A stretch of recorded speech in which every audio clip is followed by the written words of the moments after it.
Hello and welcome to the Ice Guys, brought to you by the National Hockey Now Network. This is the show that takes you into the world of the National Hockey League. Every game, every day, from a betting perspective. With pro sports handicappers Ian Cameron, Alex B. Smith, and various guests from the world of hockey and sports betting. And now, here's your host, Ian Cameron.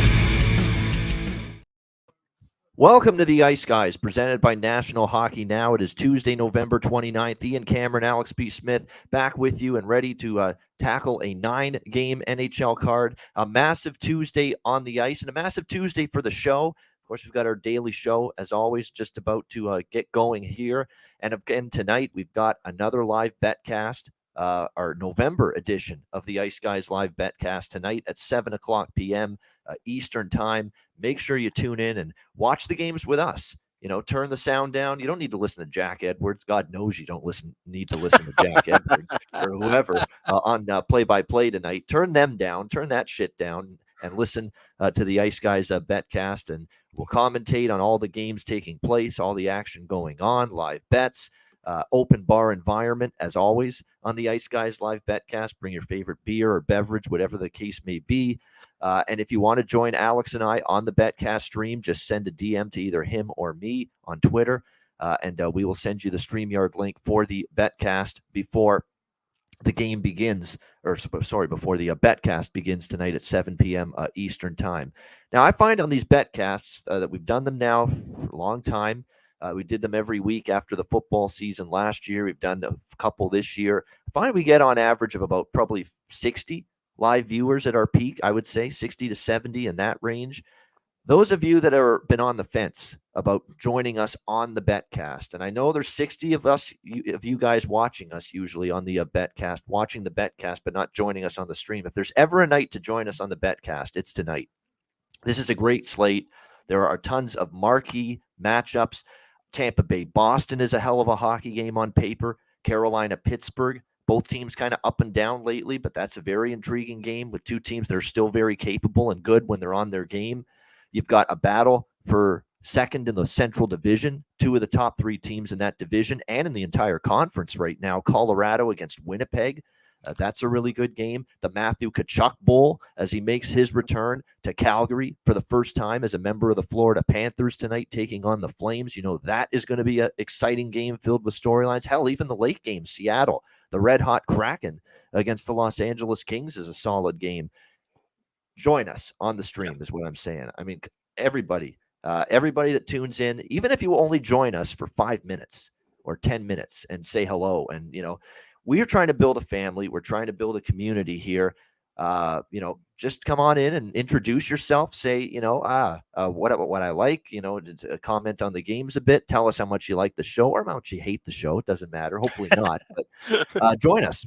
Please do. I mean, I know we've got, to me, I keep looking at it. I'm like, we got 60 people that tune into the betcast live most of the time. And yet we only get 3 or 4 or 5 people actually on the stream joining us. So we want to raise that number a little bit. So even if you only want to join us to say hello for a couple of minutes and then go, that's fine. Absolutely. I mean, you can stay for as little as 2 minutes. You can stay for 2 hours, whatever the case may be. But definitely, if you haven't joined us on a live betcast stream yet on the actual stream, not just tuning in, tonight's a good night to do so. It is a great Tuesday night card, Alex. Yeah, absolutely. And you know, that's the thing. This is really built for you guys. I mean, we do all of this for you, but the live betcast is built, like you said, just for us to get to know everybody. You know, for us to share information. Like I said, we talk about live wagering, and you know, I mention often in the show how there's things I'll wait for in game. You know, this is a good way if you have maybe, you know, there's some people who, you know, why maybe you're watching this for the first season and you live bet on other sports, you've never live bet on hockey, or maybe you've never made a live bet before at all. This is a good way to kind of, you know, dip your toe in the water and get a good feel. It's not, you know, I think we keep it pretty simple. We don't go over anybody's head when we're talking about the live wagers, and we're interacting in the chat as well as being on the stream. We just all kind of vibe off of one another and get a good information. And more often than not, over the years, we've actually come up with some pretty decent nights and some good winning information on these live betcasts. And a lot of it is just timing it right, betting good numbers and at the right time, and just, you know, looking for value and really when the games, a bunch of us get to watch different games too. Like I try to, my eyes are just going all over the place on the betcast because I've got like 4 or 5 games at least in front of me at the same time. And basically, I'm just trying to update you and trying to get a read of what's going on. But if I see there's momentum building for one team, good time to bet on that team, or vice versa. And that kind of thing is something you pick up when you watch games live. And there's certain things that live betting you'll only pick up from watching the games as they're happening and as they're unfolding. So it's a unique opportunity for these betcasts to really not only have some fun, shoot the shit, drink a little bit, and all that, which we always do on the betcast, but really look for great value, great opportunities in terms of live betting. So tune in for sure to the betcast tonight. But even more than that, if you wanted to, if you're tuning in, come on the stream, even for just a couple of minutes. And if you want to, again, DM one of us, and we will send you the link for the betcast before it begins. We're going to jump right into the Tuesday card. No recap today because we're going to be on a lot tonight. It's probably going to go minimum 4.5 hours because I'm going to let it go until at least the Florida Calgary game concludes tonight, the betcast. So it'll be a long one. We'll be on for all the early games and at least right till the end of the Florida Calgary game, the Kachuk Bowl, as I like to call it. So we'll jump right into the Tuesday card right now, and we will start with San Jose and Montreal. Even money both sides here, minus 110, the total 6, pretty much across the board in this one. The San Jose Sharks probably happy to get away from San Jose when you think about it. I mean, they've not had a good home record this year. Obviously, 2-12 now the home record this year for the San Jose Sharks, where they're actually 5-5 on the road. This San Jose team lost each of their last 3 games, 1-5 in their last 6 games as now they begin this road trip here in Montreal. Canadiens, meanwhile, have won 3 of their last 4 games. All of 2 of the wins coming beyond regulation against Chicago and Philly. They also beat very depleted Columbus Blue Jackets team, and then they suffered a 7-2 loss against Buffalo, the game that Buffalo snapped their long losing streak in that one. So the Canadiens do seem to be in a little bit better form here going into this game. They are battling a few injuries. Mike Hoffman, most notably, he's missed the last 3 games, questionable here for tonight for the Montreal Canadiens. But I think the common denominator with both of these teams right now is both of them are scoring goals at a pretty good clip. You've got Montreal that has put in 5-5. They were held down to 1 by a very good New Jersey team. They scored 4 against Columbus, 5 against Philly, 2 in that blowout against Buffalo, but then 3 against Columbus and Chicago. San Jose, they have been trending over the total, 7-3 their last 10 games to the over. They've either been scoring goals or giving them up, and especially giving them up of late. You look at the last 2 games, LA scores 5, Vancouver scores 4 against them. That's 9 goals in the last 2 games. I'm probably just going to look at goals in this one. The over does make some sense to me. Over 6 here, you can get it at minus 120 between the Sharks and the Canadiens. It's 2 teams that I think are having some issues keeping the puck out of the net, and it's not like Kokkonen or Jake Allen, who are the 2 goaltenders confirmed tonight, are in great form. Kokkonen with a 3.81 goals against average, 871 save percentage. How about 11 goals allowed in his last 2 starts? Not very good for Kaapo Kokkonen. And even Jake Allen hasn't been that sharp of late. He was the guy in net for us, that 7-goal outburst by the Buffalo Sabres last week. He hasn't played since then. So I guess the one fly in the ointment here would be that Jake Allen bears down. His last effort was pretty shabby, pretty embarrassing, giving up 7 goals on home ice. You'd think maybe he's going to play a little bit better here, but I don't know if he's going to play better enough to keep this San Jose team, and the strength has been their offense, of course, to keep them off the board. He still has way below average numbers on the season, 3.62 goals against, 891 save percentage. So I like goals here. I'll go Sharks, Habs, over 6. Alex, what about you here? San Jose, Montreal. Yeah, I lean with that over too, but I actually like Montreal on the money line in this spot. I think it's the first time in feels like a while that I've bet on Montreal, but I'm going with that exact narrative. I think Jake Allen's going to step up and have a big game tonight after having an absolute clunker against a good Buffalo team. Meanwhile, Kaapo Kokkonen, who has been very disappointing in my eyes, I thought this guy was going to be able to take the reins and start to develop into a top tier, or at least the number 1 goalie in the league, and he's just being thrust in this position because James Reimer is hurt. And with that being said, keep an eye out. Aaron Dell might start tomorrow when they play against Toronto. So Might have the old flaming garbage can on Twitter light up for that. But Kokkonen, he's just been just absolutely miserable lately, and his form is not good. He said led in 11 goals in the last 2 games. I think this goes back and forth. Even though the Sharks, they have been great offensively, I need to cash a ton of those team totals over recently with the Sharks. But I think Montreal, I think Allen kind of, like I said, battens the hatches a little bit, plays well enough to give Montreal the win at home here. All right. I would lean in that direction with you, Montreal. I definitely would. I like the total a lot more, but I certainly am not in a rush to step to back San Jose right now. They're not playing good hockey. They've been better on the road, but Montreal's been, playing pretty well, I think, the 3 of the last 4 games. I mean, they just had a rotten night against Buffalo last week. Buffalo was really ready to go that night. Like they said, enough of this shit. We want to end the losing streak. And Montreal was unfortunately the victim of that. But they bounced right back after that. So I would agree with Alex here. If I'm betting a side, I would lean with Montreal as well. All right, Tampa Bay, Boston. We've got Boston minus 170, home favorites here, 6 the total in this game. This is one where it feels like there's reasons to like Tampa at this price, plus 150 in revenge for losing at home to the Boston Bruins. It was probably the only truly bad game Tampa Bay's had, in their recent games, was against this Bruins team. And I was on Boston last week against the Tampa Bay Lightning in Tampa. And so were you, Alex. You had the Bruins that night as well. But that was then, this is now. Now you're laying minus 170, much bigger price. Now Tampa Bay is the team looking to bounce back from losing to Boston last week. And Tampa Bay is starting to get their game going at least a little bit. I've been very critical of how they haven't looked at times this year like the Lightning of old. But you can't criticize 6 of your last 7 that you've won if you're Tampa Bay. They beat Washington, Dallas, Calgary, Nashville, St. Louis, Buffalo. Not a bad slate. There's some good teams in that mix. The only team they've lost to was this Bruins team at Amalie Arena last week. So it is a revenge situation for Tampa. But at the same time, I'm not really in an anxious rush here to, bet against a team that's 12-0 at home.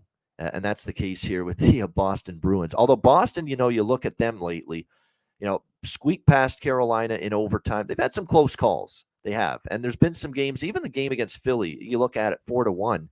That was not a really great performance from Boston. It was more, Philadelphia is just so inept right now and struggling so mightily. Boston was just, able to bring an average performance to the ice that night and still be able to win the game. But yeah, I'm still not looking to fade Boston here on home ice, but it's not a spot where I'm looking to back Boston either. Now you're laying minus 170. We were getting them at plus 100 even money last week in Tampa. That was the spot. That was the value time to strike, in my opinion, with the Bruins. Not so much tonight in this game. Obviously, they saved Vasilevsky for tonight. Brian Elliott was in net last night against the Buffalo Sabres. What a brutal loss for Buffalo. You've got to find a way to win that game. My gosh, you're up 5-3 late in the third. And it was a profitable night for me last night. It wasn't the 8-0 of Sunday, but it was a small profit for me last night. It would have been a lot better, though, if Buffalo hung on.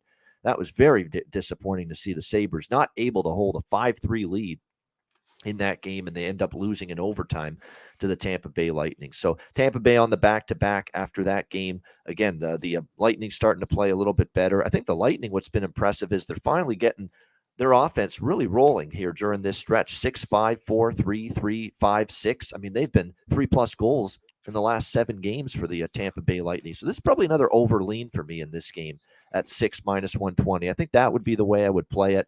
I'm not scared to bet overs anymore with Vasilevsky in net either. 2.94 goals against average, 905 save percentage for Vasilevsky. They're pedestrian numbers by his standards. They're not terrible, but they're not Andre Vasilevsky A+ level goaltending numbers for him right now. They're just not. And he has given up 3+ goals in his last 7 of his last 10 starts. He has allowed at least 3 goals. So, if Boston gets 3, which they pretty much always do on home ice these days, that's a good shape for the over. Tampa Bay, I think, contributes. They have scored 3+ goals in 7 straight. So the over is more the direction I'm looking in for this one. Alex, how about you here? Tampa Bay, Boston. Yeah, I jumped on the first period over. I got it minus $1.40, which that's right at the kind of cutoff point. If you see anything higher, I'd say wait tonight's a great night to possibly wait and jump in with a live first period over for sure. And I might sprinkle a little bit more on that if I see it drop down to a plus price while we're on the air. But like I said, Tampa's getting that offense rolling. And like I said, I'm not scared of looking at overs with Vasilevsky. Like I said, he's not playing that top tier style that we've seen from him. Like I said, and we kind of, hinted at that at the beginning of the year. We said Vasilevsky might have some rough patches, might have some games where he, saves he would normally make consistently in the game. He, let a soft goal in here or there because of just how many minutes he's logged over the last few years. So you can't fault him for showing some flaws at times. And this is a great Boston team. It's a dynamite at home, 12-game home streak. However, Tampa Bay has enjoyed TD Garden as well. They've won 7 of the last 8 meetings there in that building. So I think this is going to be a fun one. Obviously, Boston, they want to keep the good vibes rolling right now, and obviously to beat the 3-time defending Eastern Conference champions, that's going to only make matters better for them right now. So I expect a fun game here. I like the first period over. Also like the full game over as well. Braden Point's on a roll again, and it seems like Tampa Bay goes to another level when Braden Point goes to another level, and that's what we're seeing from him. His second straight multi-goal game last night in the victory against Buffalo. We know Stamkos has been outstanding pretty much all season. Remember, early in the season, it was Steven Stamkos and everybody else offensively for Tampa Bay. He was that good early on, but you got them going. You're getting Nick Paul chipping in offensively lately. You've seen Kucherov start to get his game around. Brandon Hagel's been a nice fit on that top line for the Tampa Bay Lightning. So they're getting that's why their offense is taken off. And obviously for the Bruins, it starts and ends with the likes of Bergeron, Marchand, Pasternak. That group continue to be excellent. With sprinkle in a little David Krejci, Jake DeBrusk, Taylor Hall, and Charlie Coyle, who've chipped in at times. So plenty of offense to go around in this game, and 2 teams in good form at that end of the ice. And I know we didn't recap yesterday, but there's no way we can let this show go without talking about Tage Thompson with the goal of the year yesterday. That was absolutely insane. That move, not just to hold on and corral the puck, but then get it back to his forehand and just completely undress Brian Elliott. I think that I don't know what's going to top that, honestly. And we've already seen some pretty good goals this year. That one was special by Tage Thompson. I can't believe for a man of his size, his height, he's strong, he's big, he's tall, the footwork, the skating ability, the vision, the hands, the stick handling, the release for a guy of that size. I mean, it's a special player. We're seeing a special player develop right before our eyes. Definitely. He's got potential to be a top 5 player in the league. Honestly, he's getting closer, and he's not there yet, but he's closer and closer to getting there. And it's been consistent improvement, and a guy working at his craft, working on his game, constantly looking to get better. And that has made a huge difference in his progression from just a decent player to a good player. Now he's a great player. He's probably, I think, getting to the point where he's an elite player, and he's getting even closer to superstar status in this league. And where the Buffalo Sabres would be without him is scary. To think. He's just been absolutely remarkable. That's a good comparison. Tim Horton, you're right. Tim Horton was a big guy, but he skated well. I mean, this is going back to the 50s, obviously, when he played in the NHL, but no doubt skated well for the 1950s. I mean, obviously, none of those people, NHL players back then, can skate like most players do in 2022. But the point is, back then, he was a way above. And he was huge for that era as well. Like his size. I mean, what the average player now is about 6'2" to 6'4". So to have that kind of size back then was and skill was an anomaly for sure. Yeah, no, exactly. You can thank all the countless hours on NHL Network when Canada had an NHL Network, and Leafs Nation Network, which was around for many years, showing a lot of old Leaf games. And we got to see a lot of old black and white footage and black and white games start to finish of Tim Horton and those Leaf teams from way back then. So I did get to see a bunch of his play back then. And of course, I'm in the home of Tim Hortons, the first ever Tim Hortons built right here in Hamilton, of course, which was where Tim Horton was from. So absolutely outstanding. Great comparison there by Bo Jackson in the chat. But Tampa, Boston, liking the over. Alex likes the first period over here with the Lightning and Bruins. I want to mention some props as well from the first 2 games. I forgot to mention some for San Jose, Montreal. Montreal Dadonov's on the second line, a little bit of a promotion there, something to consider. I still think that anybody on that Doc, Suzuki, Caulfield line is worth a look. That top line's been terrific since Marty St. Louis put them together. San Jose, LeBanc on the top line, undervalued. Barabanov is starting to really get going offensively. He's worth a look. Cunnin, even on the third line, Luke Cunnin is starting to chip in for San Jose. As far as this game goes, it would be more along the lines of probably Brandon Hagel. I mean, Point and Stamkos. Maybe you go for the point props with both of them, the way they're going right now, no question. And Boston right now, they are pretty much getting most of their big guns chipping in. We'll have to see. Trent Frederick, by the way, has been upgraded to probable. Looks like Craig Smith still out for Boston. One thing I want to point out, I am betting the pregame over, but not the full amount that I normally would. What I'm going to do, because we got the betcast, I'm going to do this with a few games here, put a little bit pregame, wait for a 5.5 live during the betcast, and we'll see it in action, how we look for the value. We look for maybe a first 5-6 minutes, or we get to the first TV timeout of the first period with no goals, and we can get a 5.5 in a game like this, and you see how we pounce on those type of situations. Yeah, great point. That's probably what I would recommend for the first period over, honestly, especially when you're laying a $1.40, $1.45 price. Play it a quarter or a half a unit, and then try to grab a little bit of a better price, because you want to have the insulation, especially when we're talking about these first halves and looking at live plays. If you get a goal early, you're not going to be able to get that 1.5 unless it goes completely dead, for 10 minutes after that. So, kind of insulate yourself by getting the best of the number right now, and then try to get a little bit more with the better of the price. That's the way we kind of adjusted it. Yeah, no doubt. And that's a part of the things that we always say with the betcast is that if you don't like a number or a price pregame, especially with some of the totals, and especially the first period totals, because first period over 1.5, you rarely get them less than minus 140 these days. Yep. You can wait until the first period, bet them live. Definitely will get a better price and a better number. All right, Carolina, Pittsburgh. We've got the Pittsburgh Penguins minus 120, home favorites here. The total 6 pretty much across the board in this one. Pick your poison here. Two struggling teams, more so Carolina, although Carolina did get off the schneid. A 5-game losing streak for them. They beat Calgary 3-2 on Saturday. Solid win for them to get off the schneid and back in the win column. They outshot Calgary 33-20. It was really a good, complete game from them. They probably deserved the win. They carried the play for more of it than not. And Dan Vladar was the main reason Calgary still had a relative shot in that game. He played very well in net for the Calgary Flames, kept them alive, but Carolina manages to snap their 5-game losing streak and get the victory.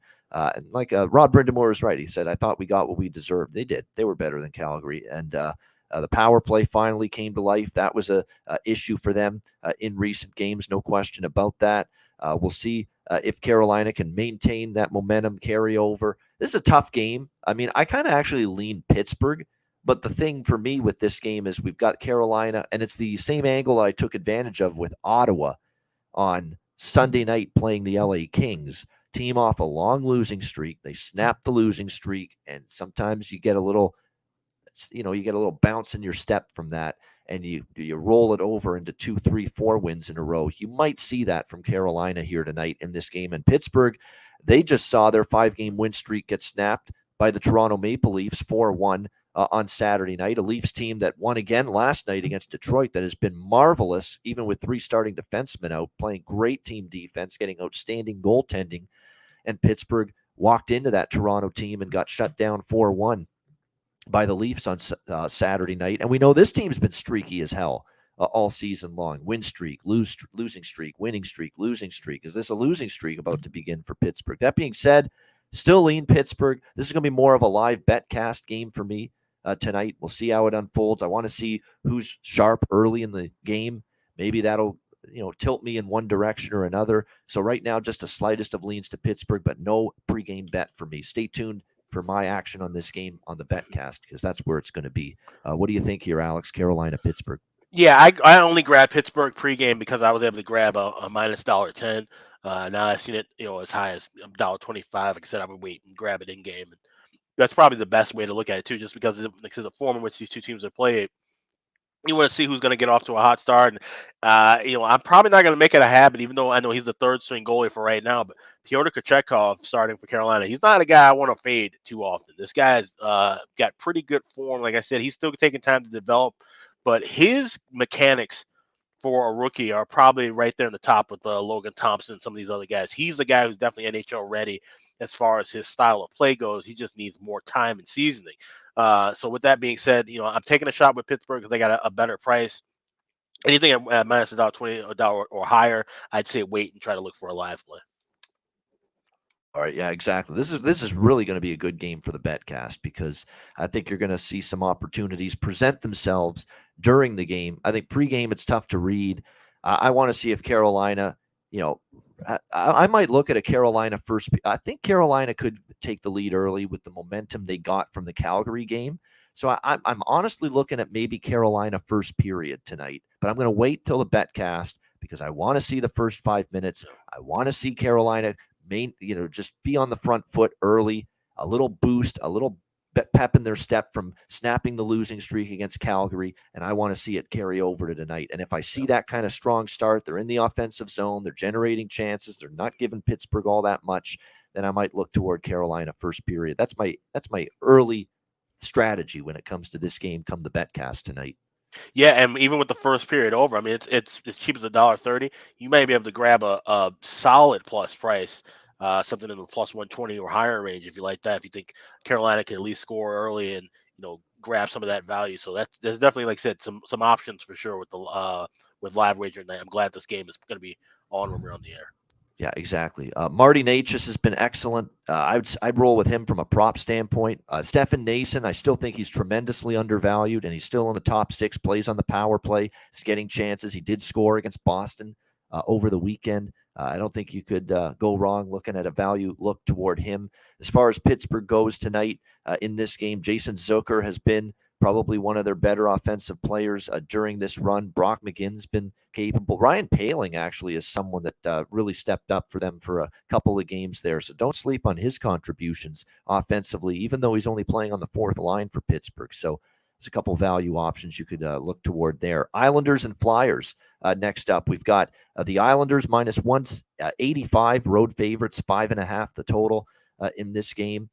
It'll be interesting to see how this one fares, but I know for a Philadelphia standpoint, it's been a terrible stretch for them. I've heard the same fucking words and quote from Tortorella after every game. We're playing hard, but we got to make more plays. We're playing hard, but we got to make more plays. I mean, I've honestly heard the same thing like 6 games in a row from him. I'm not criticizing my team. They're working hard. That's all nice, but wouldn't you like to see them win a game here and there? I mean, I know they're working hard, but at some point you want to see the hard work pay off in a winning result, and it's just not coming right now for the Philadelphia Flyers, as their losing streak has now hit double digits, 10 in a row that they have lost, the Philadelphia Flyers. So it can't back them. Can't. I mean, it's just, and not only because they are trying. I mean, I see it. I mean, I see a lot of things that they're doing. They're really working hard, but they're not working well, and they're not executing. That's the thing. They're working hard. They got the puck in the offensive zone. And I said this the other day, they're cycling the puck. They're trying to find openings. And then there's a stick in the lane and the pass is broken up and it's cleared out of the zone. They're cycling behind the net. They're looking for a pass and whoop, fan on the shot and it's out of the zone. Oh, there's a great scoring chance. Oh, you missed the net. And the times they hit the net, the goalie's making the save and they're not getting the rebounds. They're generating offense at times, but there's a lack of finish with this team. And we knew it could possibly be the case entering this season when you looked at the roster. There is not that incredible depth of high-level offensive superstar skill on this hockey team. Bottom line, point blank. That's exactly why they are struggling offensively. 2 goals against the Islanders when they lost to them over the weekend, 5-2. 1 goal against Pittsburgh, 2 against Washington, 2 against Philly, 1 against Boston. 1 against Dallas, 1 against Ottawa. They have definitely had a problem putting the puck in the net. And it's not only that they lack, that high-end talent, it's also who's out for the Philadelphia Flyers right now. Couturier, he's not only a great defensive center, he's counted on offensively. Travis Konechny was a guy that was carrying them offensively early in the season, and now he's on IR for the Philadelphia Flyers. JVR, that net front presence, that great hand-eye coordination to tip in and deflect pucks right in front of the net. We know he's just incredible at that. They miss that dearly right now, and he's out for the Flyers. Wade Allison even gave them a little spark offensively. I mean, these are guys that really contributed to whatever offense the Flyers did get early in the season.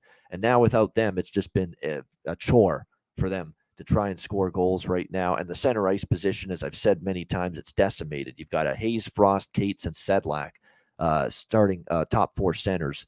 It's not going to get the job done most nights. The New York Islanders on the flip side, they have won 4 in a row.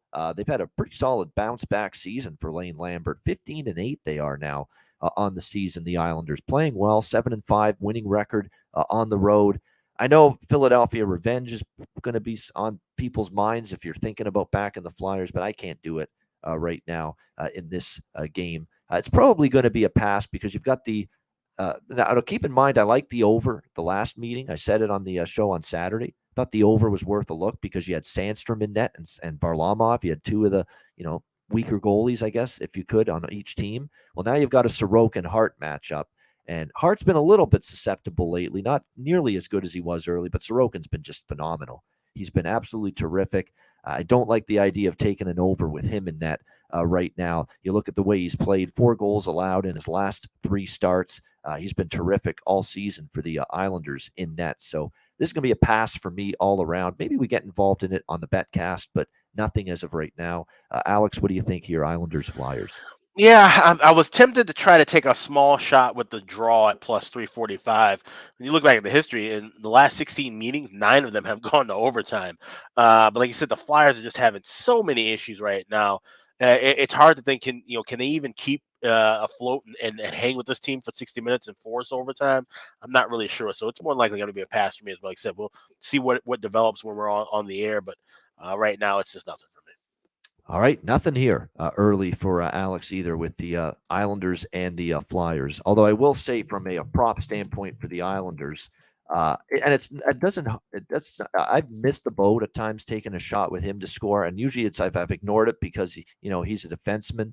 But obviously I talk about Wahlstrom all the time. He's always worth a look. He scored against Columbus, but I'm telling you what, Noah Dobson shoots the puck a ton, and he already has 6 goals this year. And he scored a couple lately, and he's had a bunch of good looks. And, just a couple of bucks to put down on Noah Dobson for the Islanders, even though he's a blue liner, to score is not a bad way to go because I find he's getting chances nightly, and he fires the puck a lot from that Islanders blue line for them. All right, Anaheim, Nashville. We've got the Predators here, minus 220, home favorites, 6.5 the total in this game. I mean, we're at the point now with the Anaheim Ducks where you hang tough, but still lose to the Seattle Kraken on Sunday night 5-4, and we're considering that a moral victory right now. I mean, that's where we're at with the Anaheim Ducks. I mean, it's just been a tough run. They did beat the Rangers, but I think the more we watch of the Rangers, the more we see they're going through their own issues right now. So even that win has a little blemish on it with the recent struggles of the Rangers. But Anaheim definitely has had problems. It continues to revert back to not keeping the puck out of their own net, not getting good goaltending most nights. Stolarz even hasn't played well. He didn't play well against Ottawa. And then, of course, Gibson comes in against Seattle, and he was coming off one of his better performances against the New York Rangers when they beat the Rangers that night. Gibson was great. Can't sustain it, though. What else is new? It's always been the problem for Gibson. He gives up 5 goals, gets pulled in that game against the Seattle Kraken. And, of course, Stolarz has to come in and mop up in that loss to Seattle on Sunday night. So just the same old issues right now with John Gibson, who's now day-to-day as well. With the I think it was actually injury related. He left that game against Seattle, but either way, he's day-to-day. He's traveling with the team. He left that game in the third period, not able to return. It was an injury related, but I think it was a little bit of both. He wasn't playing well, and he was hurt in that game against Seattle. So whether he's available tonight, we'll see, but I wouldn't expect it. I would expect Stolarz to be the goalie. They're projecting him at most sites to be the starter tonight for Anaheim. UC Saros for Nashville. This is a pick your poison game. Do you want to lay 220 with Nashville? I don't. But they are playing a little bit better, 4-2. in their last 6 games, wins over the Rangers, the Wild at home, the Islanders at home. So they've actually played well at home, and they've beaten some decent teams at home. In fact, the only loss they've had on home ice lately was 3-2 in overtime against a surging Lightning team that are right now playing their best hockey of the season. They lost 3-0 to Detroit in their last game, and they have had plenty of time off since their last game, because remember, they were supposed to play over the weekend twice, play Colorado, I think it was Columbus after that, and both home games postponed and canceled due to the water main break there at Bridgestone Arena. So this team now, by those 2 postponed games, they basically had a week off just about since that last game against Detroit. So, who knows if they're staying sharp? We'll have to wait and see on that, but this is definitely a perfect night to have a game like this with a struggling Anaheim team. Who knows how they're going to play starting this road trip tonight? Where's their confidence at? Who knows what we're going to get from Nashville, especially early in the game when they've been sitting around for 6 days. It's a perfect game to, you know what?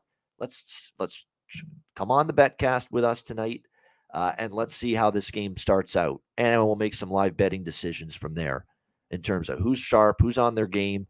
Is it a wide open game? Is it a tight checking game? I got to believe from an Anaheim standpoint, it'll probably be wide open, but Nashville at home has been trying to play a little bit tighter lately. So this is just a perfect game for a betcast night where let's see how it starts.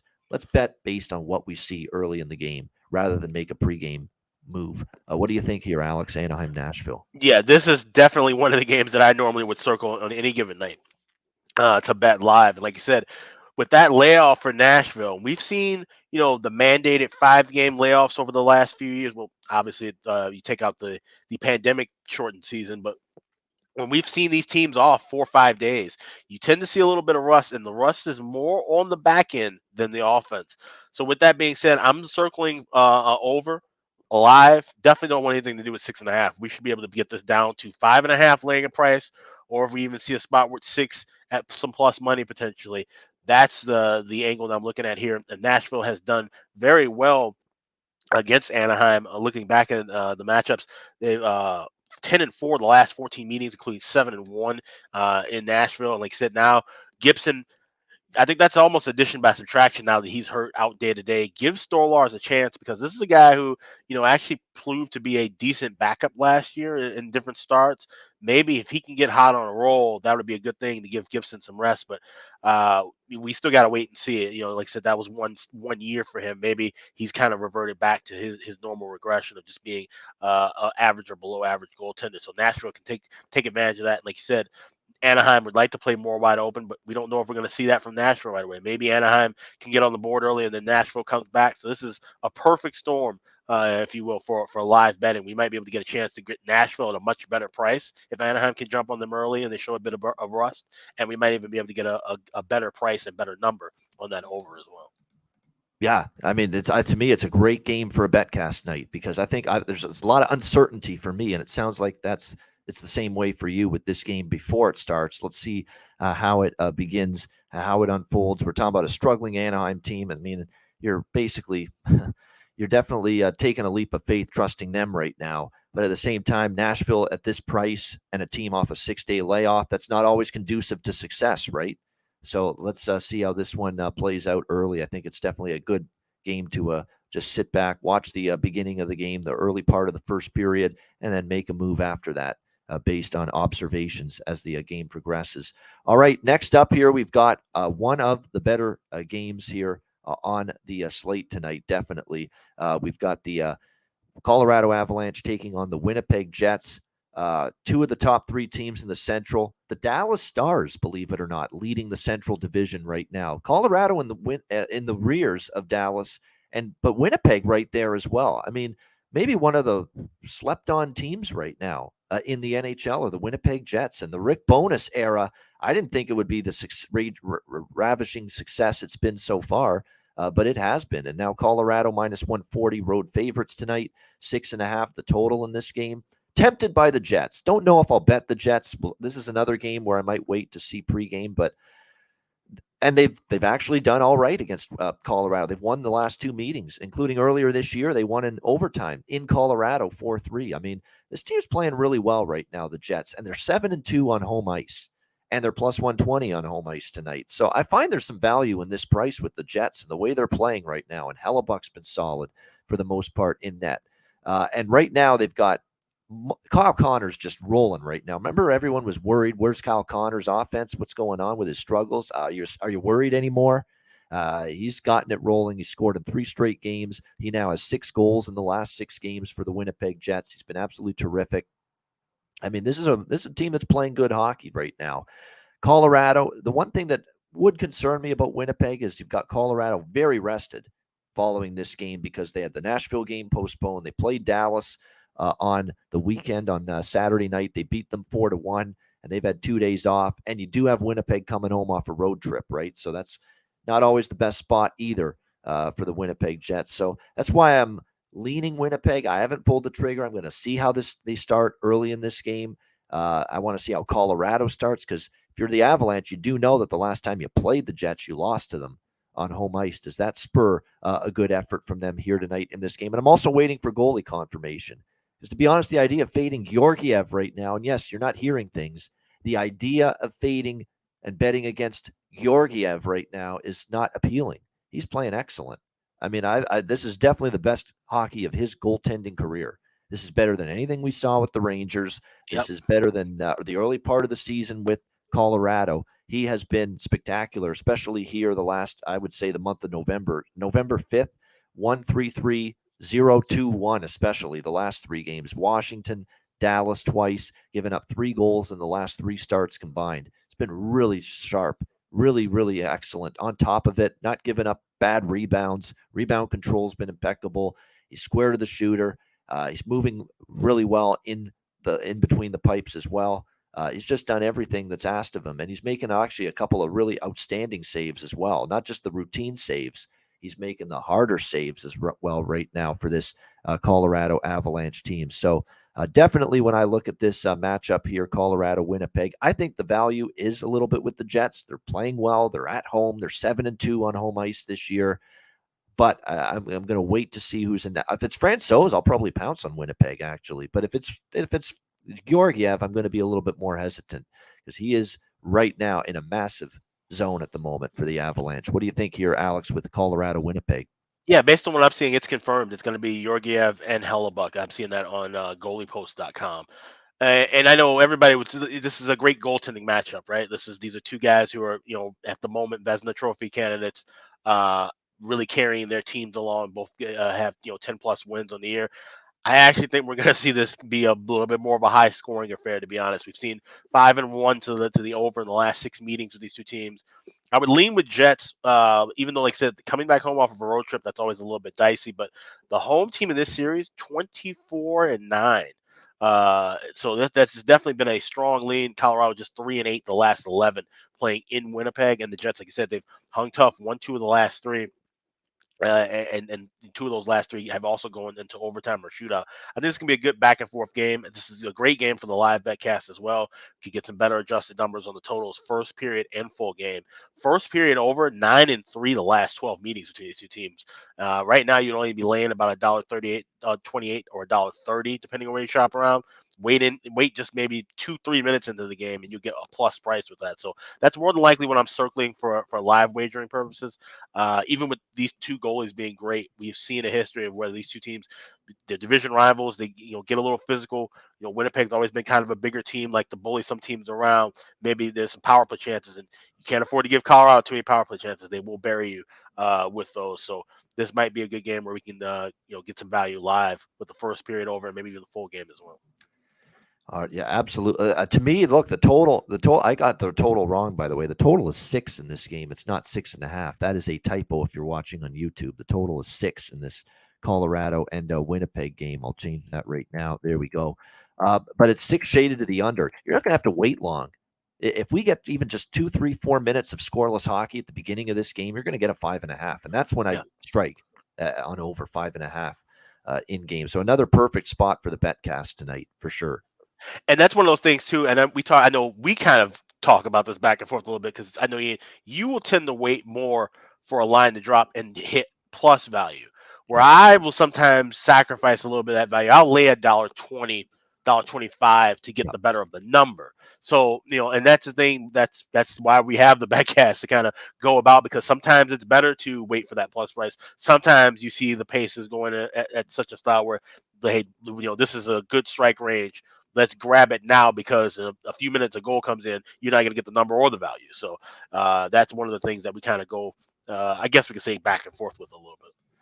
Yeah, definitely. It is. It's definitely, I think, a situation where I like the plus price. You're right, but I've also missed out on opportunities because I've waited that long, right, for a plus price. There's no question about that.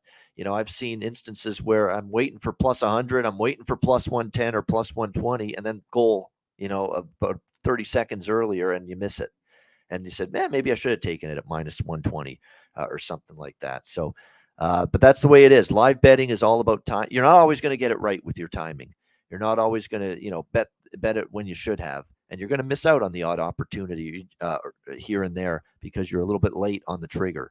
But definitely, it's all about personal preference. And sometimes I'm stubborn to a fault. Everybody knows that. And sometimes I'll just wait for that plus price, even though I'm like, there's going to be something happening any second. You should be betting it. And that's what you're going to see in real time tonight on the live betcast, is just these critical thinking and last split second decisions you have to make. Do I bet it now? Do I sacrifice a little price and bet it now? Or do I wait, get the price I'm looking for, and risk maybe missing out if there's something that happens before you bet it? So yeah, and those are things you have to feel those. Like I said, we help you along, but ultimately you have to go as a bettor with your gut feeling on, are you seeking the value in the number or the value in the price when betting live, because it's we're talking about split second decisions. You can go back and watch some of the betcasts where we've literally have been trying to click submit in our bet, and all of a sudden something happens and we get bounced out. Or there have been times, and I remember, was it Toronto last year, you got a next to score prop. Literally, it had to be maybe a half a second between the bet being okayed and the goal actually happening. So like I said, it's a game of timing for sure. And you know what? This is a great prop game for Colorado, because they've got a lot of different faces in the lineup tonight. People getting opportunities because, look, they've got Evan Rodriguez out, Martin Kaut is out, Landeskog and Nichushkin, of course, are still out. So, Jared Bednar is really tinkering here. And what he's done is he's putting Alex Galchenyuk and it looks like Jean-Luc Foudy here in the lineup tonight on the third line with Alex Newhook. These are guys that have just been called up. These are guys that are hungry for the opportunity. You're going to get A-plus effort out of them. And they're probably worth a small shot here in the goal prop market, because I always like that. I love backing players way under the radar, the bargain bin prices when they're called up from the AHL. They've got a point to prove. They want to absolutely, make an impact as often early as possible, especially Galchenyuk. Galchenyuk knows he's running out of racetrack in terms of NHL opportunities. He's, been around the block, bunch of different teams now, kicked around now for a few years. Here's another opportunity for him. So it looks like we're going to see both of them in the lineup. So you're going to get, obviously, tremendous value in their goal props here. Let me see who's got those two players, because one thing you always have to remember is sometimes they don't always add these players to the menu right away. Yeah, there's Caesars has Jean-Luc Foudy plus 675 for this game. Alex Galchenyuk plus 550. Caesars is terrific, actually. They seem to always be on top of who is entering the lineup, on a daily basis. And they've got those goal props for both Foudy and Galchenyuk, or as Don Cherry says, Alex Delchukluk here for this game tonight. There's other options too for Colorado in terms of current. Dryden Hunt was on a bad goal scoring, drought.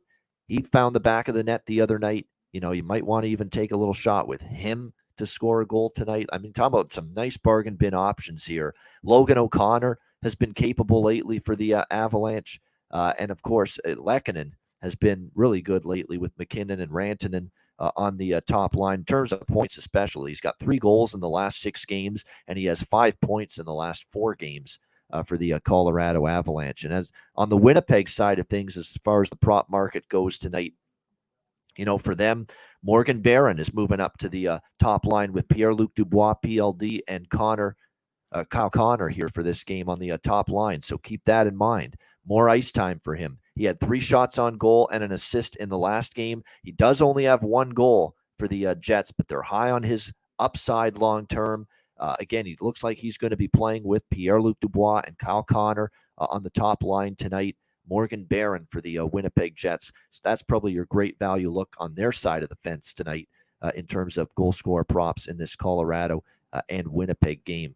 And stay tuned to the betcast because we might always have more goal scorer props that I didn't mention on this show that I'll mention on the betcast later on tonight. All right, next up we've got the Florida Panthers and the Calgary Flames. This is the Matthew Tkachuk Bowl, as I have been calling it here the last few days. Definitely excited to see the atmosphere at the Saddle Dome, the reception, obviously, that Matthew Tkachuk is going to receive. You would think it's going to be, they'll do a little tribute for him, and I'm sure they'll have some applause at that point. But while the game's going on, he's going to get boos. Who's kidding who? We all know that. Calgary minus 155, home favorites, total 6 in this game.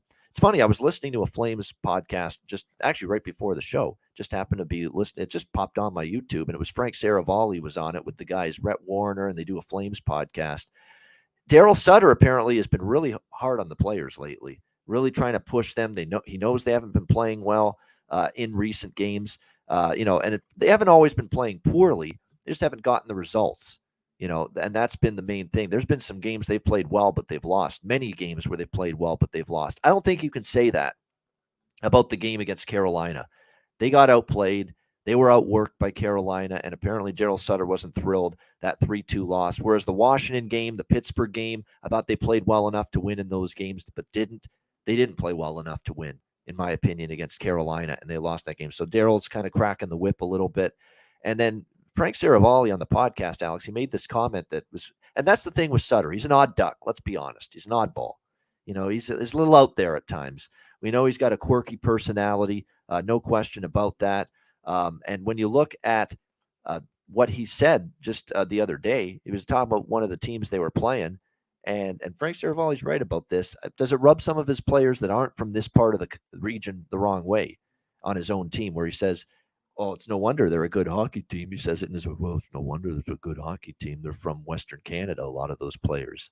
And Frank made a good point. He says, if you're Elias Lindholm and you're Jacob Markstrom, and you're some of these players in your own dressing room, how do you feel listening to that? It's like, you can only be good hockey. I'm only good at hockey if I'm from Western Canada. That's kind of what it makes it sound like here.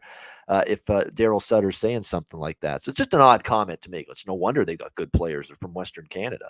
There's no good Swedes, no good Finns, no good Russians, no good Czechia players. No good Ontario players or Quebec or it's Western Canada. They got to be good. So peculiar comment. It was just, and it's kind of the weird shit sometimes you get out of the mouth of Daryl Sutter from time to time. So definitely interesting to see that comment and hear about it.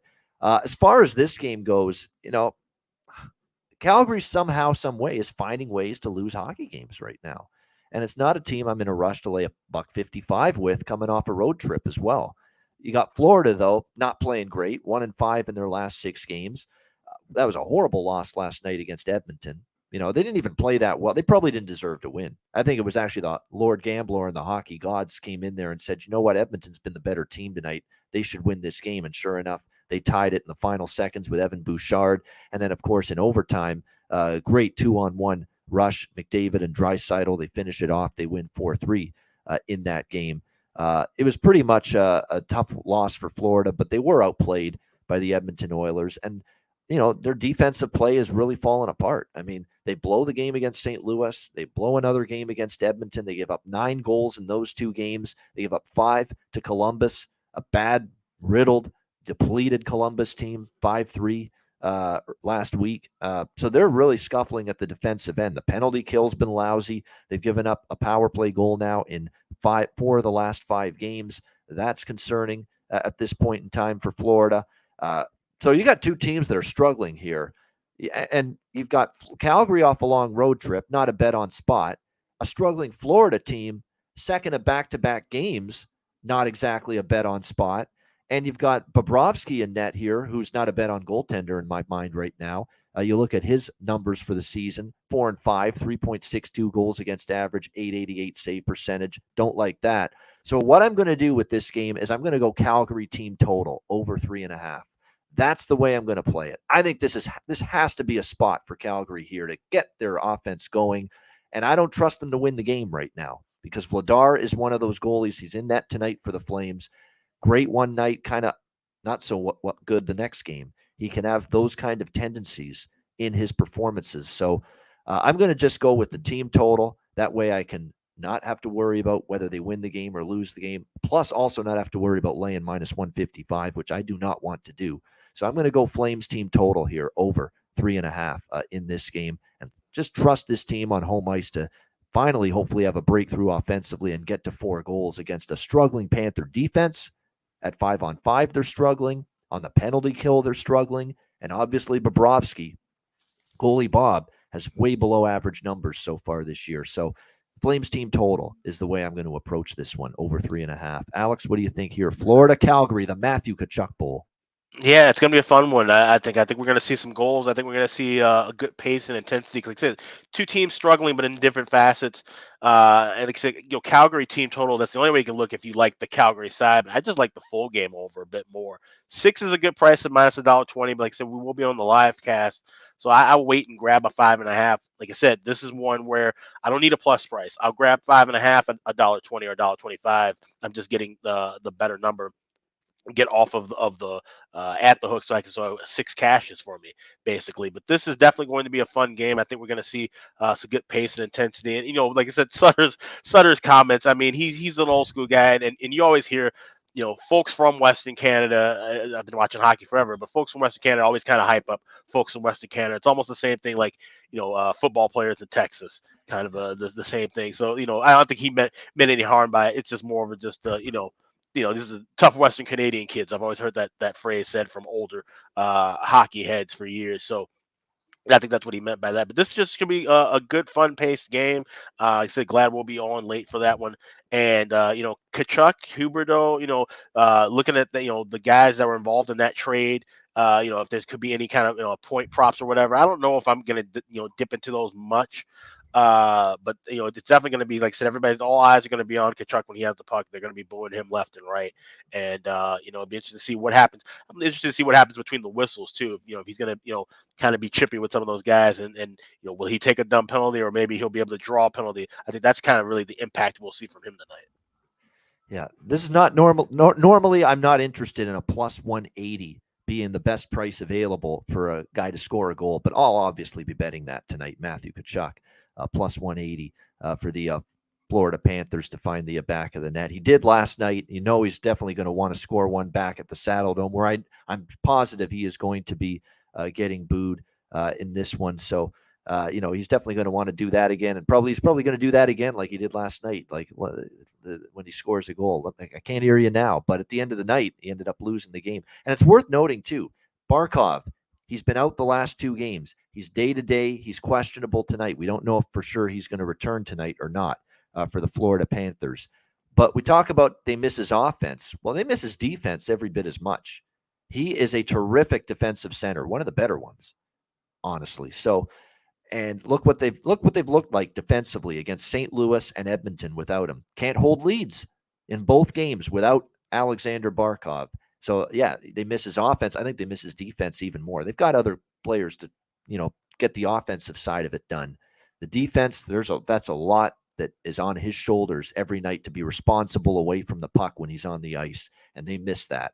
I don't think it's a coincidence that no Alex Barkov, no holding leads in back-to-back games for the Florida Panthers. So I think no Barkov means over the total as well. I think they become more of an over team, honestly, without Barkov because of that defensive presence that is absolutely missing right now for the Panthers without him on the ice. A good prop game, like I said, Tkachuk, Huberdeau, even Weegar, who is the other part of that trade, who's now with the Calgary Flames. Don't put it past him to maybe try to get a little more aggressive, jumping in from the blue line, trying to make some things happen. Like, he's not known as a huge, massive offensive point producer. He's only got 5 points on the entire season, and all of them are assists. But in this particular matchup, you might be seeing him try to do a little bit more than normally he would offensively. So interesting to see. And also from the Florida standpoint, I've mentioned in terms of player prop value, Cousins is on the top line. Lundell scored a goal last night. I think he's probably worth a look.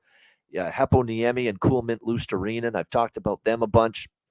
On the Calgary side, you've got a bunch of struggling play. It's really hard because they moved Ruzicka back down to the top line. We cashed a couple with him when he was on the top line, but it's Huberdeau, Lindholm, Toffoli, Dubé, Kadri, Mangiapane, and I'm telling you what, they're getting zip right now from Dubé and Mangiapane, and that's been disappointing. There's no question. Someone in the chat, by the way, Stocks, asking the betcast, is that there a link somewhere? There is a link on my Twitter, and it's on the Ice Guys Twitter, and Alex retweets it as well. We have basically the YouTube link, which is where you can watch the betcast tonight, is posted on Twitter. So you can find it there. And if you want to join us, Stocks, on the betcast tonight, just DM me or Alex on Twitter or email even, and we'll send you what's called a StreamYard link, and you are able to join the betcast tonight with us on the stream. So that's what it is. And the betcast is us watching the games, live betting during the games. We're all commentating and making observations on the games. We're drinking, which is one of the better parts of it. So that's the betcast, essentially. It's just a fun time. It really is. I always have fun with the betcast. It's tonight. It starts at 7 p.m. Eastern time, and we will be on right through at least until the conclusion of the Panthers-Flames game tonight. So hopefully that answered the question there with the betcast. All right. Great show. We've got a couple of games left. We will go to Washington and Vancouver now. Next up in this one, we've got the Washington Capitals currently, for Vancouver rather, minus 120 in this one at home against the struggling Washington Capitals. And the total right now in this game currently sitting at 6.5 across the board in this game. The Canucks, they're turning their season around slowly but surely.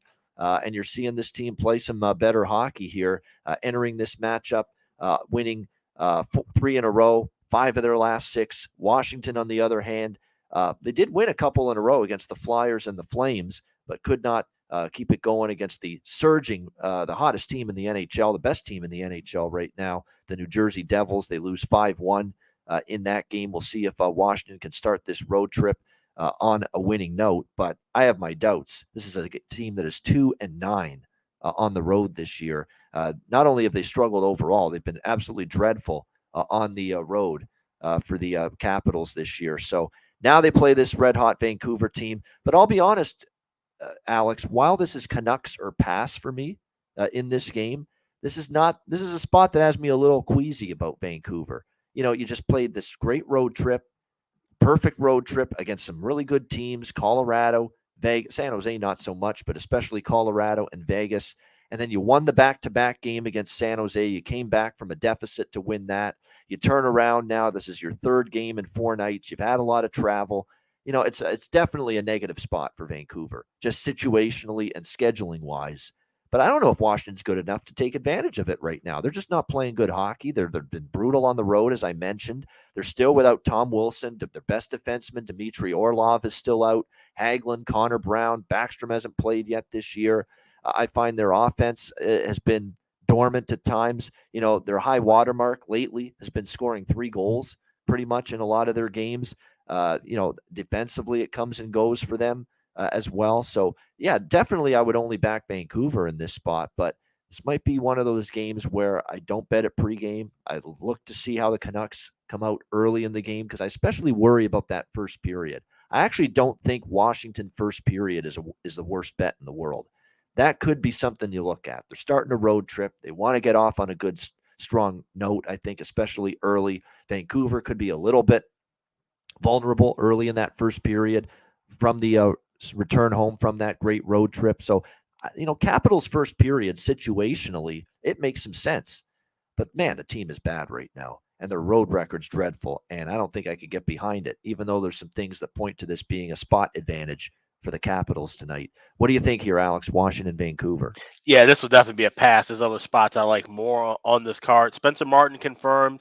We talked about it a couple of days ago about how well he has played, and Vancouver, like I said, it makes sense. Ride him and get the most out of him that you can right now because you don't know, how well he can last and be this good.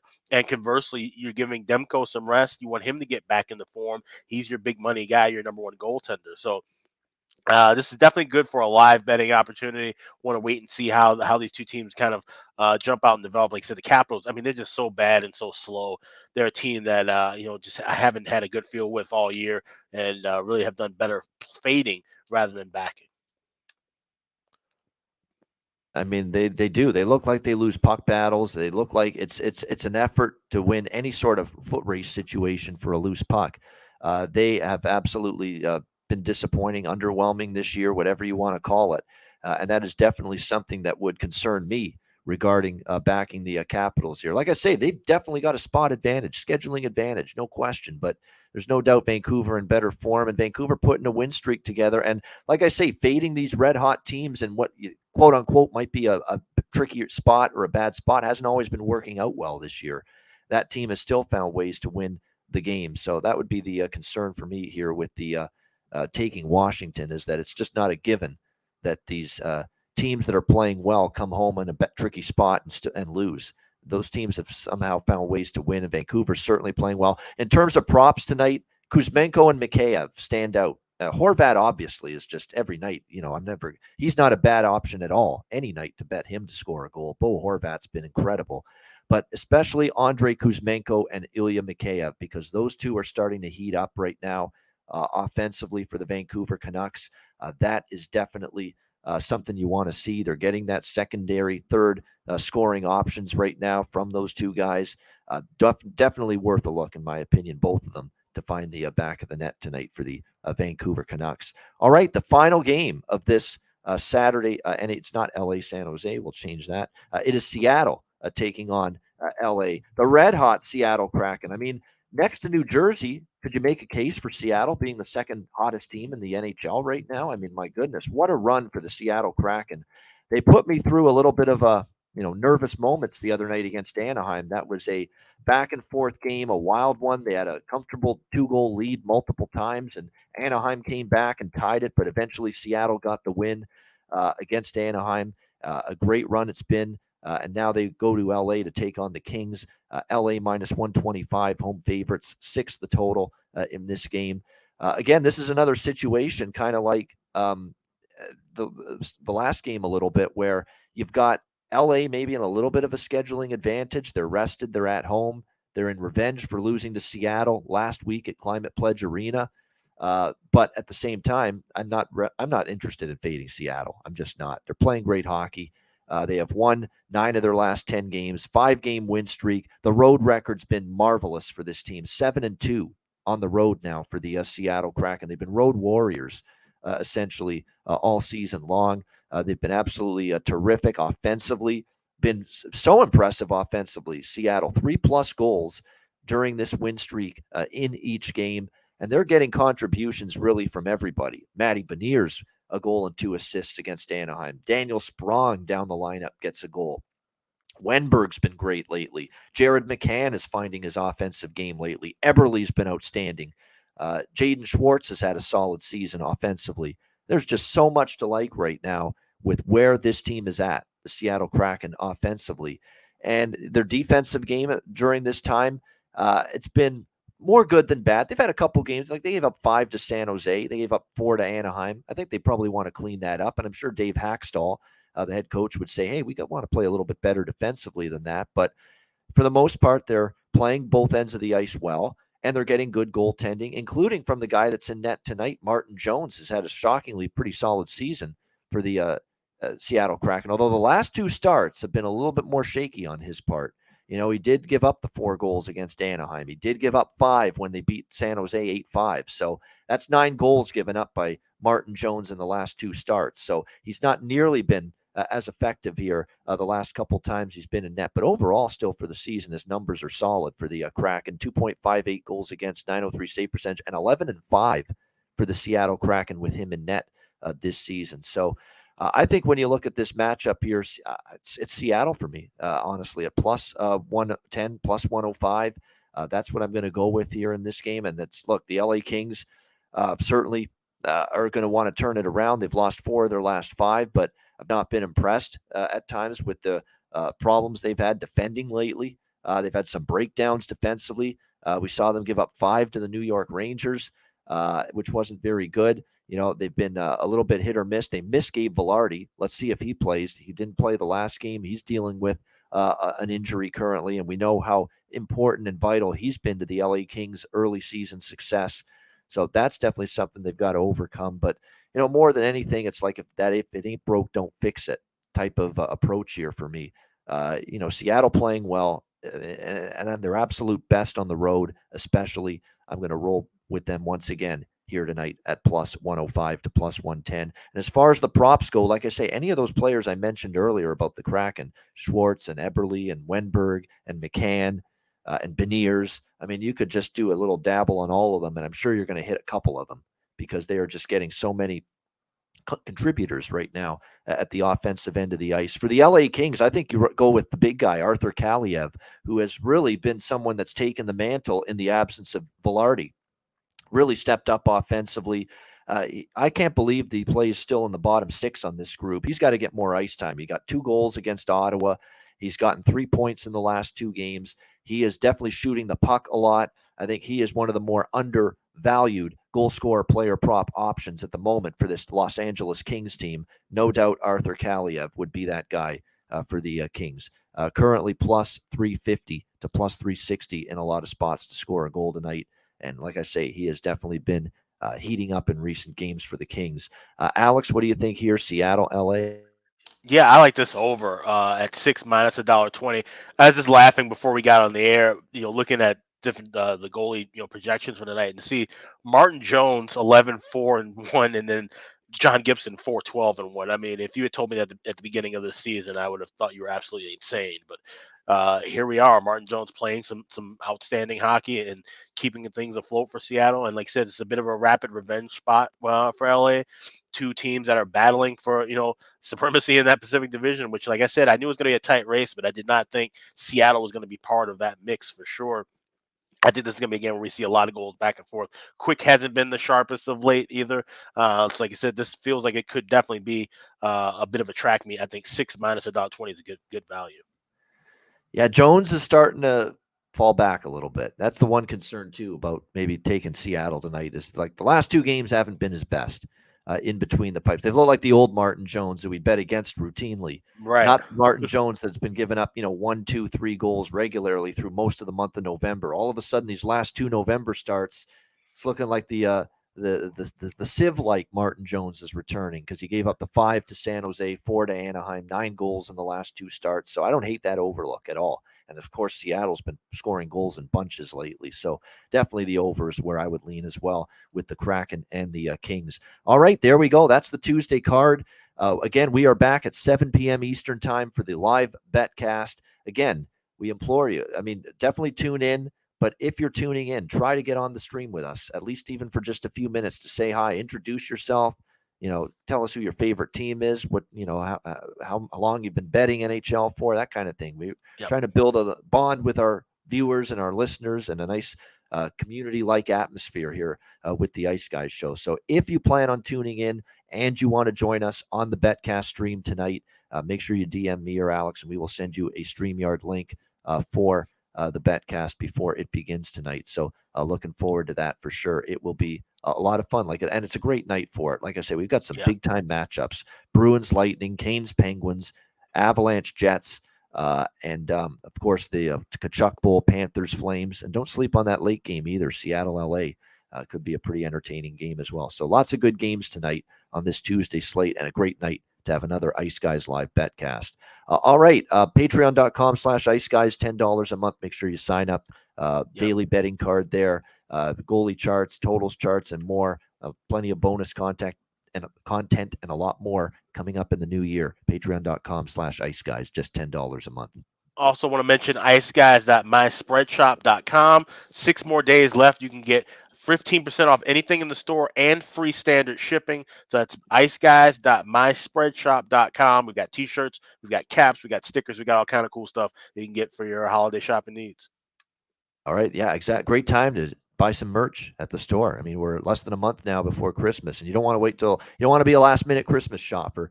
You want to give yourself Right. some time for that shit to arrive, obviously, as well. So, yeah, now's the perfect time to get involved and pick up some merch at the Ice Guys store.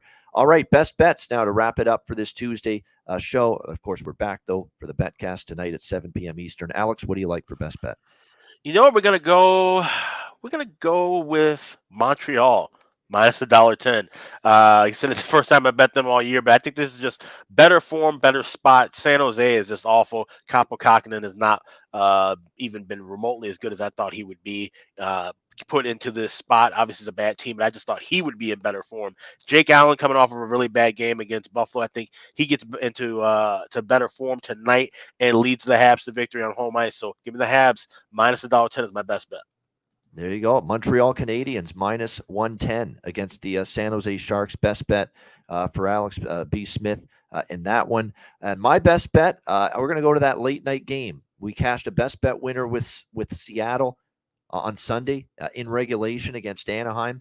And we're going to release the Kraken again tonight here on this Tuesday night. Seattle Kraken plus 112. Looks like the best price out there right now. Seattle Kraken plus 112 against the Los Angeles Kings for my best bet here for this Tuesday night NHL card. What can you say? They're playing great. 5 in a row, 9 of 10, 7-2 on the road this year, the Kraken. Road Warriors. We'll see if they can keep up the road dominance tonight in LA.